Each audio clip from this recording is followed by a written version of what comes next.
What's up, guys? How we doing? Some more breaking news. Thomas, this is a little bit unusual. It's felt like not a whole lot like this because we hadn't had the external signings. But jumping on here, Eagles sign a pass rusher, Josh Uche.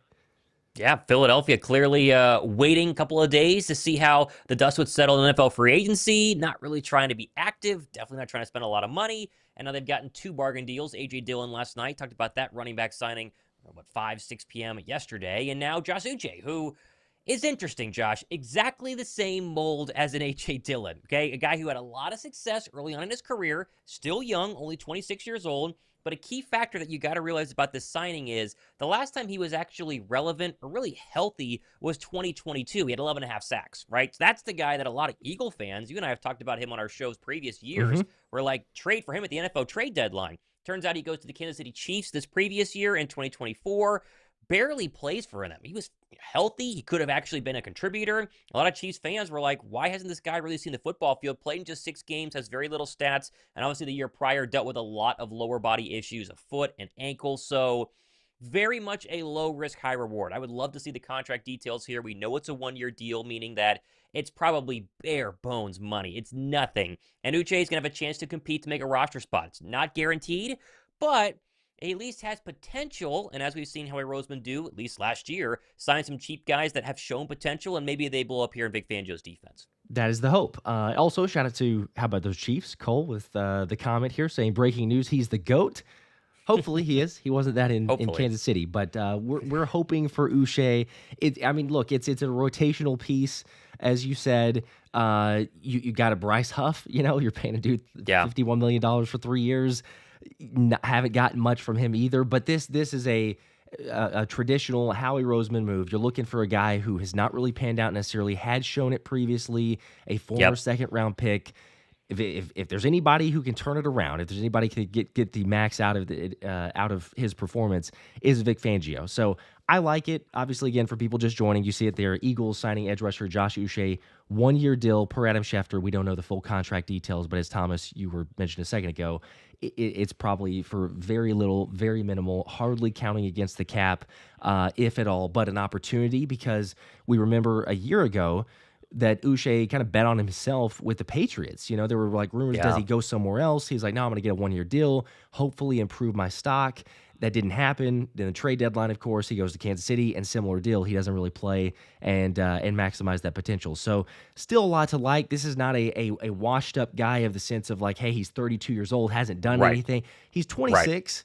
There's still some potential there. He's had a little bit of, back and forth. Is there some injuries that they're just concerned with scheme, something on the mental side? I mean, this guy obviously was, hyped up after having 11 and a half sacks on Yeah. 2022.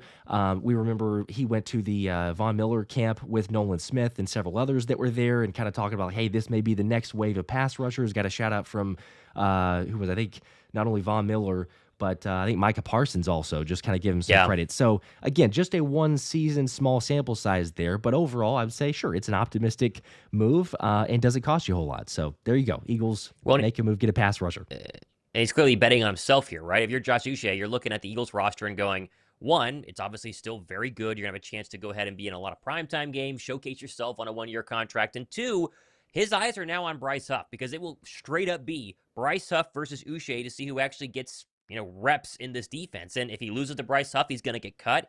Very hard to go ahead and cut Bryce Huff, as we've talked about. Likely he's going to be on the roster, even in a James Bradbury type situation from last season going into 2025. But if you're Josh Uche, you're looking at Bryce Huff and going, I'm better than this guy. Like, I can beat this guy out in training Yeah. camp. Like, I can definitely be a rotational edge rusher on this Birds defense. And he's another kind of not necessarily small edge rusher, but a bendy, twitchy, fast guy. It's very clearly what Vic Fangio likes. Like, he is all in on the Nolan Smith, Jalix Hunt, get around the edge as quickly as possible and wreak havoc in the backfield type of player. That's exactly who Philadelphia just got. And the other thought process here, too, Josh, is Howie Roseman has continually told us his plan this offseason. And I think this finally, after the A.J. Dillon edition last night and what we're seeing today, I think people are finally going to start to realize what's going on.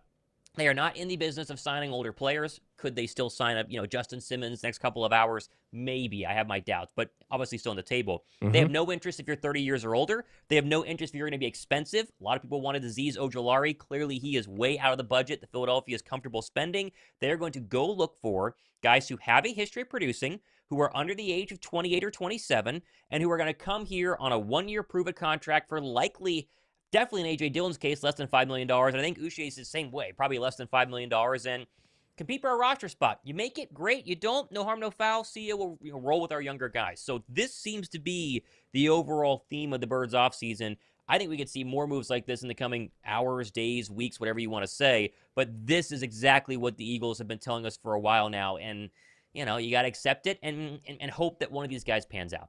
Yes. And it could be fine. You're replacing a Josh Sweat, a BG, Brandon Graham, assuming we haven't had the official, but it's kind of the assumption that he's still going to call it quits eventually and have the retirement speech and all the hoopla there. But, Josh Uche, Michigan guy, Josh with a first name. You try to replicate. I saw a few of those comments there. How about those Chiefs also? Appreciated Cole saying, since I'm here, congrats on kicking the Chiefs' ass in the Super Bowl dominant win. So thank you, sir. We appreciate that. We appreciate that. It was a fun experience for us, and I know not so much. I did get a kick out of watching his live stream back. So if you're looking for some Chiefs content over the offseason to check it out, obviously go over, check out Cole's channel. Real quickly, too, to go back to Uche, and for people that are not as aware, there was one clip that I found, just a brief search on this. So matched up against Lane Johnson, and you see here on the left side, 55. There you go. It's just one rep, but, hey, to create a pressure on Jalen, it doesn't happen very often. I know that's back whenever he was with the Patriots. So, again, you could do this for just about anybody. But if you want just a little bit of something on video, there's Josh Uche matched up against Lane Johnson. And I think that's just an interesting point, at least, to bring up, though, because we've talked about this for other guys that they bring in. And Bryce Huff, the counter argument, yes, okay, that didn't pan out. But in the same sense, you got a guy that, okay, maybe he's underperformed, but with Nolan Smith, with Jalix Hunt, a lot of those guys, we've heard them talk about, like, man, getting to go up against Lane Johnson and Jordan Mailata day in and day out in practice is a huge game changer, a night and day difference to not only develop my game, but getting tips, because Lane is very much willing to share those. So the hope would also be, look, if you're going to go up against guys, not only is it Vic Fangio and his scheme being able to maximize that potential, because Uche is athletic, he can move around, and Lane Johnson, Jordan Mailata gave him some tips there. So, I like it. I definitely do. Yes, of course, shout out to Anthony DeBona, who back during the trade deadline was calling out Uche as a he was all over this Eagles. one. So it eventually happened. Just a little bit better late than never, but he got that one accurate.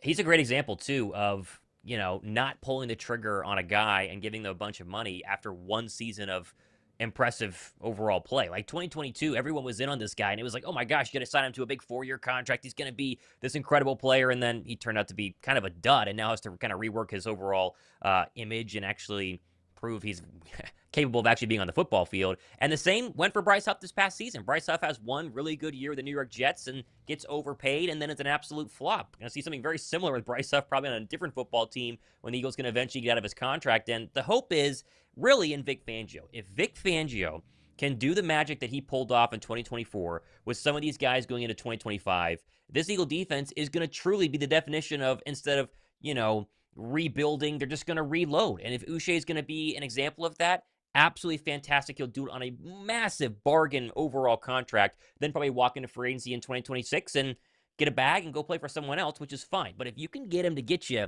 6 or 7 sacks and actually play more than 5 snaps like Bryce Huff was playing towards the end of the season this past year, it'll be a win. If not, I bet the cap hit on this is going to be like $1 million. This contract is going to be like $3 or $4 million max. It's a very little blip on the Birds' radar, but they probably have around $21 to $23 million left in free agent money right now as it currently stands. So yes, it's starting to fill up. I think they'll have more moves, but it's definitely starting to go ahead and fill up. Yes, and I'm glad you brought that up real quickly, because for those wondering about the cap space, over the cap, now these are not all the moves entered in. I think there's 2 or 3 that have not fully hit, but they're minor deals. So Thomas, as you were saying, the estimated, according to Over the Cap, is $27 million. So probably in that range, I would assume, again, neither of us are cap experts, but, the 22-ish million perhaps. So there's still room, like you said, make some moves. Maybe it's extensions, perhaps it's other guys that you're taking care of in-house, or a bigger signing. We never know if they're going to go out for that safety, like we mentioned. But yeah, I like it for all those reasons. I will say, other super chat here real quickly, getting to Jorge with a 5. Should we be panicking all these moves along with a new OC? What are your thoughts? Absolutely not. No reason to panic. Yeah. If anything, this should be a breath of fresh air. This should be, hey, you know what? Howie made a move.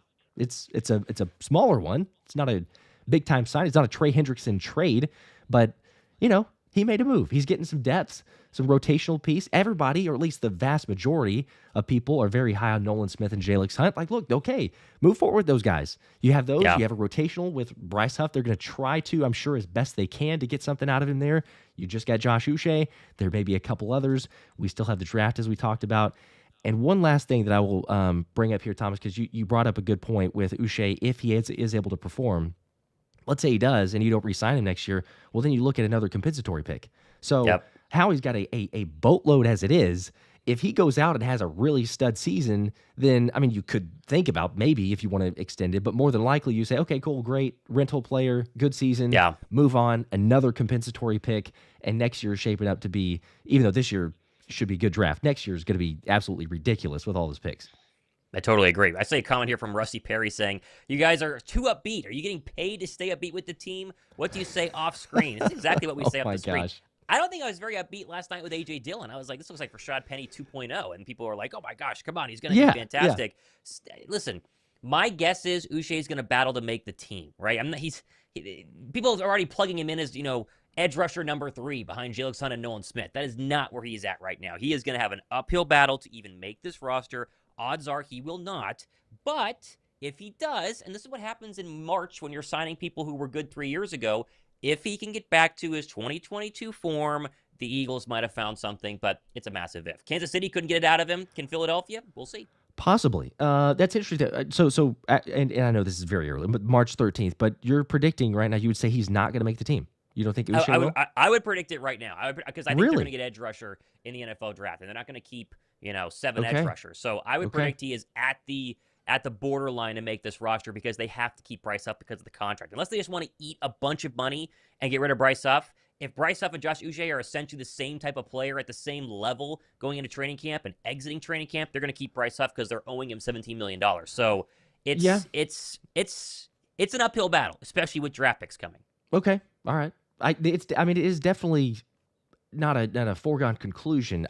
We'll agree to disagree on this one. I will say we'll see. Obviously, once we get to that point, I would say he's for sure going to make the roster. Now I'm saying for sure, but like that's not like he's just playing ridiculous. But I'm just going to say the potential, what they're hoping to get out of him. I know it's a 1-year deal. It could end up being those, but I mean, heck, Rashad Penny hung around for forever, and I'm not saying that he's Rashad Penny. We don't hope that, but I'm going to say that Josh Uche does make the roster for this move. So we'll see. Hope you're right. Let's see. Last couple of super chats here before we wrap. Anybody joining late, of course, obviously the news, Josh Uche, Eagles sign. You can rewind, watch it back. Going to wrap a little bit quicker here because we got other things going on. C-Love with a 5. It's tough losing guys, but once guys win it, can affect their hunger. It's just the nature of things, so it's good to bring in young, hungry guys. That's what Howie's talked about a number of different times. It's a very good point, but a number of different times, getting younger, the sentimental aspect that we've talked about a couple times as well. And then Dillon with a 5. Cheap 1-year Rasul Douglas contract. Also, I hope round 1 we go pass rusher. Good pass rush always makes up for secondary. And then in parentheses, thank you guys for being active. There you go. We're staying active. It's early, right? We're not big morning people, especially Josh. You see the dark circles under the eyes. Yeah, Josh has kids, so he's not a big morning guy. So kids and already a night owl. I think they're going to make more moves, Josh. I think they're going to do something else, and so we'll be on standby as we've been all week long. We've done a lot of lives this week, and first to hear, you're going to hear it right here, and we'll break it all down. Obviously, as we said, if you're just joining us, just watch back the show, and you're going to get plenty of insight. There you go. And I would say no to the Rasul Douglas, by the way, just the question on that. Probably not. DKT with the last one at the buzzer, the 20 bomb, though. Dude, appreciate that. Let's go. Unrelated, but shouldn't we get a comp pick for Kellen Moore? No, we should not. We should not, sadly. You don't get comp picks for coaches, unfortunately. But that would add to our already crazy draft stock, so I wouldn't mind it. You could, I believe it's for the Rooney Rule, if you had an offensive coordinator that was a minority candidate, then head coach, then there's compensatory. Right. But Kellen Moore, just because, does not end up being a comp pick. So, good question. Right. Fair question. All right. Lewis gets Josh some coffee. Yeah, well, we got the energy drink, so we're going. The day has been started. Howie's making moves. Appreciate you guys. Again, Eagles sign pass rusher Josh Uche. Watch it back if you're just joining. And as always, go Birds. Go Birds.